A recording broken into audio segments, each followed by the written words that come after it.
ఒక విగ్రహం భారతదేశం యొక్క క్రూరమైన చరిత్రను బయటపెడుతుంది. ఇది చాలా కాలంగా దాచబడింది. దశాబ్దాలుగా కర్ణాటక రాష్ట్రంలో హవేరీ జిల్లాలోని గుట్టల్ ప్రాంతంలో చంద్రశేఖర దేవాలయం సమీపంలో ఒక పురాతన రాయి ఉంది.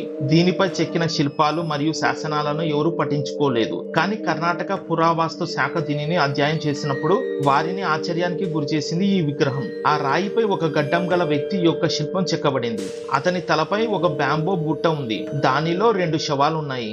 శాసనం నుంచి తెలిసిన విషయం ఏంటంటే ఈ శిల్పం మరులయ్య అనే వ్యక్తికి సంబంధించినది. 1539లో గుట్టల్ ప్రాంతంలో భీకరమైన కరువు సంభవించినప్పుడు డీకంపోజింగ్ ఇంకా అబండెంట్ బాడీస్ చాలా పడి ఉన్నాయి. అప్పుడు మరలయ్య తన చేతులతో ఈ శవాలను సమాధి చేసి వాటికి అంతిమ సంస్కారాలు నిర్వహించాడు. మీరు ఊహించగలరా మరులయ్య ఎంతమంది శవాలకు అంతిమ సంస్కారాలు చేశాడు? 100, 200, 1000 కాదు. అతను ఒక్కడే 6307 మంది శవాలకు అంతిమ సంస్కారాలు చేసి వారికి మోక్షం కల్పించాడు. ఈ శాసనంలో మరులయ్య యొక్క గొప్ప కార్యంతో పాటు ఆ భీకర కరువు గురించి కూడా రాయబడింది. ఇది ఇప్పటి వరకు అత్యంత దాచబడిన చరిత్రగా ఉంది.